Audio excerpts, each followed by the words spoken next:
mic check? Yeah, go ahead. Mic check. Mic check, mic check. 1, 2, 1, 2. Talk a little loud. Mic check, 1, 2, 1, 2. Okay, that'll work. Okay, let's do this too, man. Say, man, hey, man, who I got in the building with me tonight, man? You got your dog Butter in the building, man. What's up? What's the word? What's up? Hey, it's a blessing to have you, man. It's a blessing to have you in the building. Hey, man, before we get started, man, tell them a little bit about yourself and where you from. You know what I'm saying? I'm from Detroit. 313 stand up. From Southern Mom. Came here to Houston. Houston my second home. You know what I'm saying? That's pretty much it for me.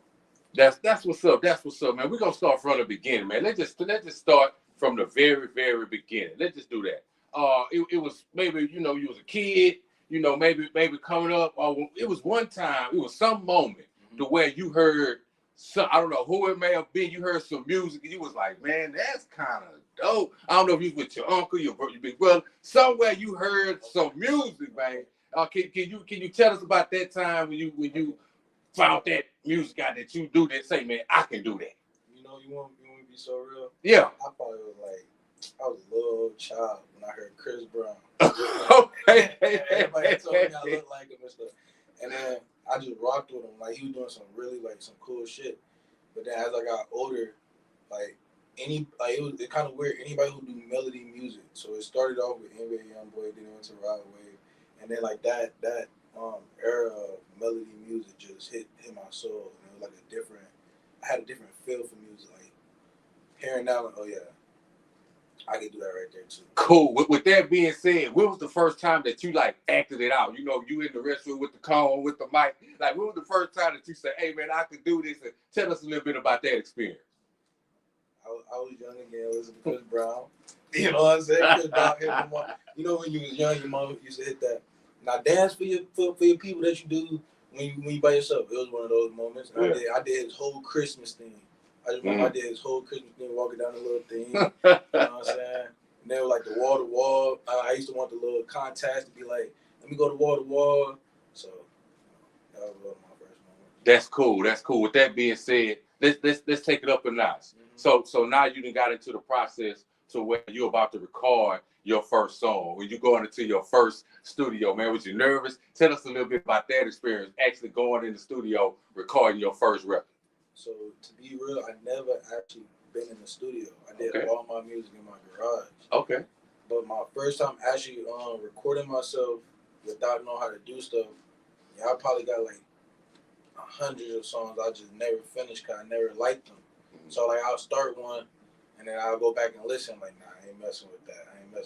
So it took me a minute on how to know how to use BandLab. But my first time was in the studio. I'm not in the studio, in my garage. Right. But with that being said, so are you basically hands-on? Are you producing these tracks and you also put lyrics on the tracks? So are you just that hands-on with your music? Yeah, I'm everything. I'm the producer. I'm the engineer. I'm the writer. You know what I'm saying? I did all this on my own. So. Is that a gift and a curse? Because you just said, I got 100 songs that I never finished, but I know when other people listen to it, they probably like, hey man, let me get on that. Oh, yeah. Let me get a verse.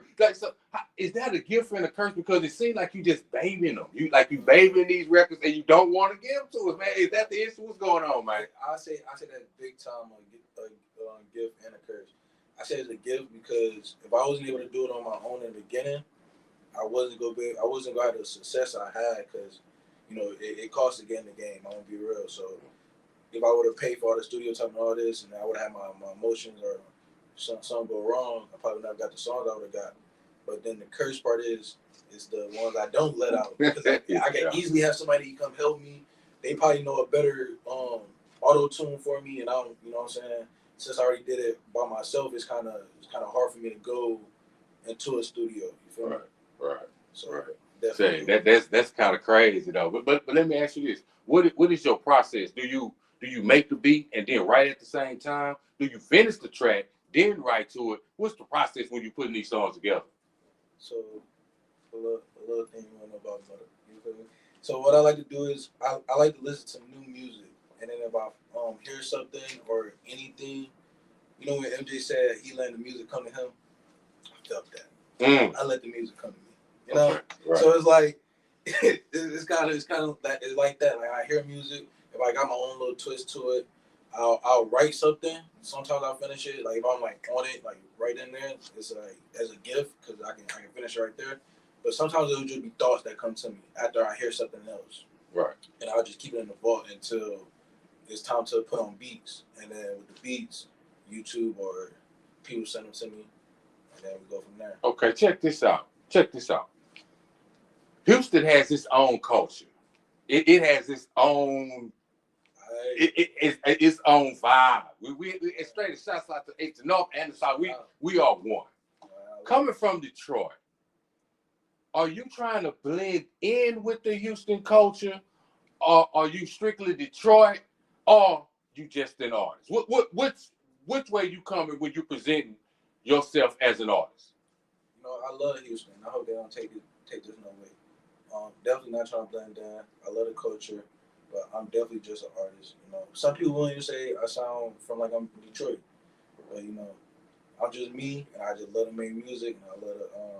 I want to keep showcasing my director skills and stuff like that.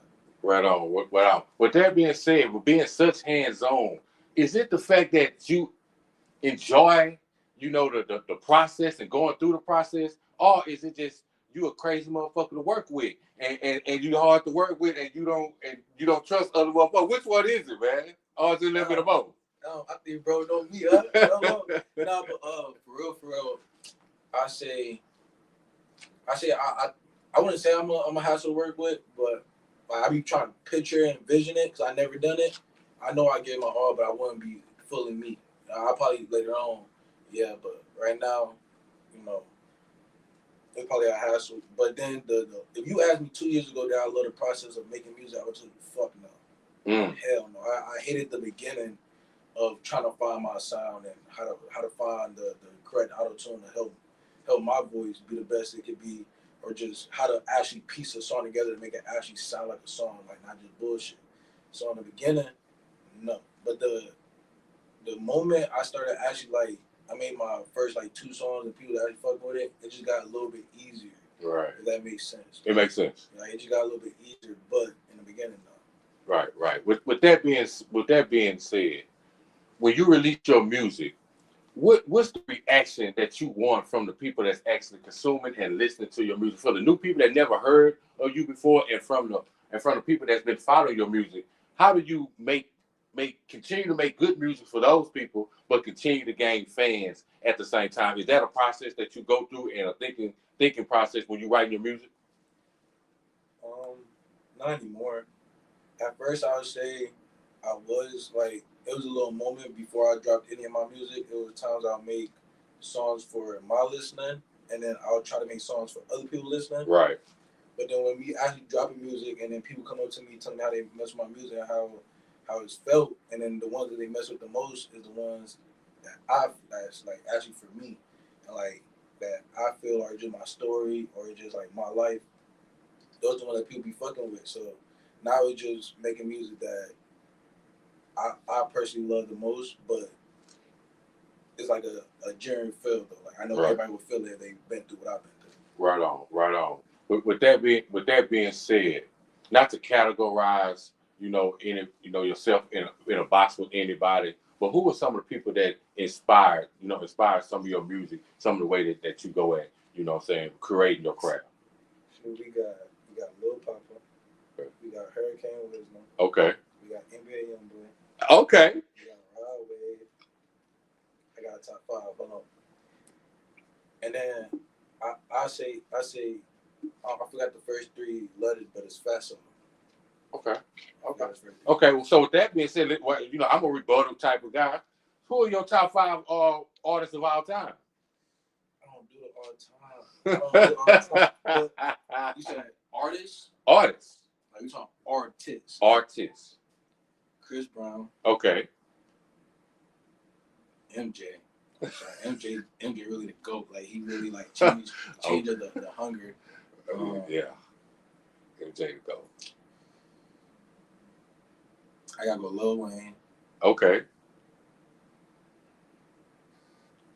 NBA Youngboy. Oh yeah. I'm standing on that. Yeah. Okay. Yeah. Different flows with Yeah. and I know I'm about to get cooked because I'm missing like some OG that's like, come on now. Throw somebody think I'm missing. No, I'm not doing that. This your fire. This your fire. Yeah, this your fire. Oh, my dome. Yeah. Dang, already said. See, Bruno Mars. Oh, hey, you can't go wrong. You can't go wrong. You can't go wrong. So that's what's up, man. That's what's up. So with that being said, you on the label. The label say, man, look, give me a single, man. If not, we gonna shelf you. You know, we got the hot artist over here. You know, so we finna put the money behind him. We know what he gonna do. We gonna send him on tour. Give me a single, man. You know, give me a single. Or if the single don't pop, man, if it don't pop, we gonna shelf you for 18 months, man. We gonna come back, probably feature with somebody else within the meanwhile, but we ain't gonna put too much money behind you for 18 months, man. So with that being said, they say, man, dead or alive, for this one single, who you gonna feature on that record to make it pop? To make that thing pop. Dead or alive? That's a good question. I can cheat and I can go CB, and that's an automatic hit. Not necessarily. Now he ain't been on some. He ain't been on some. You know some. But this ain't me. But this you right? That's what I'm saying. Like I feel like if me and him, we can lock down some graphics, some visuals. Okay. We going dumb. Is that your final answer? Now, before we go any farther, let's be fair. Because I ask this question to everybody that come to the show. And they say, now, Slim, who would you pick? Would y'all like to know my answer? And why? Yeah, you got to tell me. My answer is Bob Marley. For one, he's an international superstar. So I would just not be trying to I could hit in the U.S., I could hit in Jamaica, and I could hit with his fans. So that's, as an artist, that's how I would look at it, to say, well, look, if I got one shot, you know, why would I just keep it right here in California or right here in Texas or maybe right here in regional in the United States when I know? So I would go for an international artist. But that's me, though. I like that. You, Butter, what you do? Just automatically, if we go into that, automatically, I don't even know why I ain't thinking this. MJ Easy. Like, if me and Gavin sit down and talk and do something, that is easy. Easy work. And that's how I believe artists should think. Remember, you know what I said before I was in the elevator, or what artists gonna do when they come in before and they leave? That's kind of like the mindset. Yeah.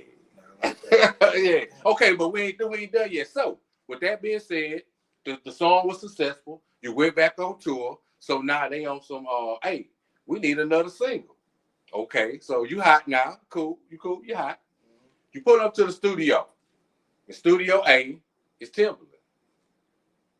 In Studio B is Dr. Dre. Okay. In Studio C is Manny Fresh, man.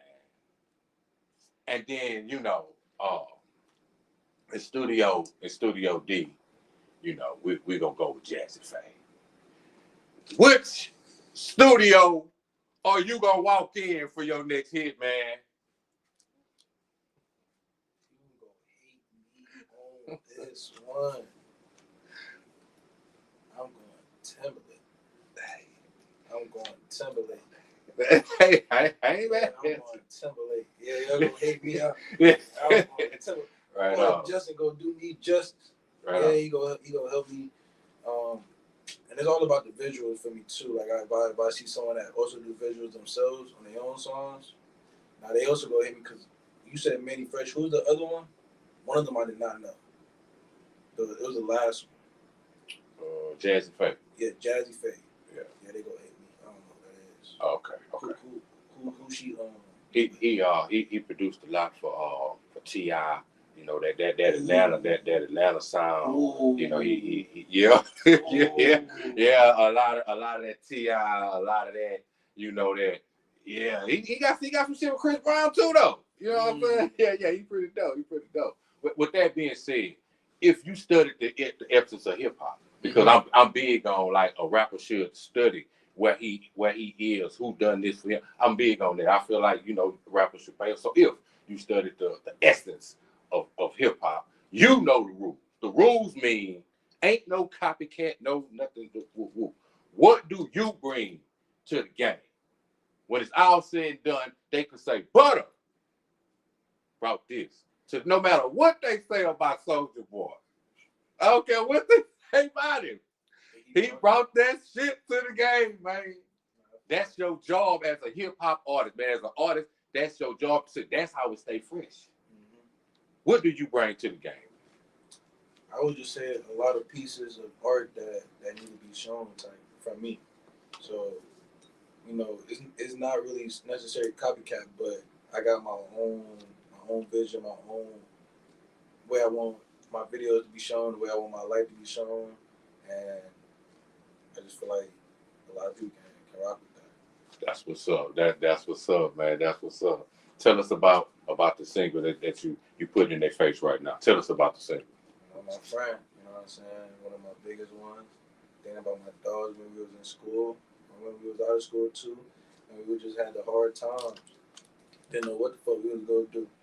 And right now, I'm shitting on the internet with it. We up to 15K streams. We rocking with it. You know what I'm saying? Appreciate everybody who even played that motherfucker once. That's mad love. Right on. Hey, man, before we get out of here, man, tell them where they can find your music. Tell them where they can find you on social media. And just tell them, man, to come fuck with you, man. Just tell them what you got to tell them, man. I got to tell you, y'all can follow me on all motherfucking platforms. We got Who Butter, and then it's Who, BUTTAA. You know what I'm saying? And I'm with my boy.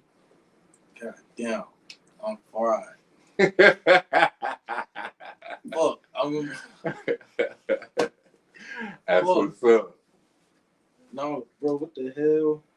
How do I forget your name? You know how to edit too, don't you? I do. Okay. You said podcast. It's a big ass behind you. Yeah, right behind you. Right behind you. Look, I didn't want to. I should have known that. I had it right on the fucking money. Cause you with your dog, but I would be smooth, but that was not smooth at all. But we with my dog Homestead Slum, and you gonna play our shit. There you go, man. There you go, man. Y'all make sure y'all tune in, man, and check out, man. You can hear his music, man. 1 o'clock on Street 100 the Heat in the Homestead Slim Indie Mix, man. Make sure y'all tap in. It's your boy Homestead Slim, and we out of here. Yeah. Whoa. That was supposed to be smooth. Hey, bro. Last minute, forgot the whole name. It sound good.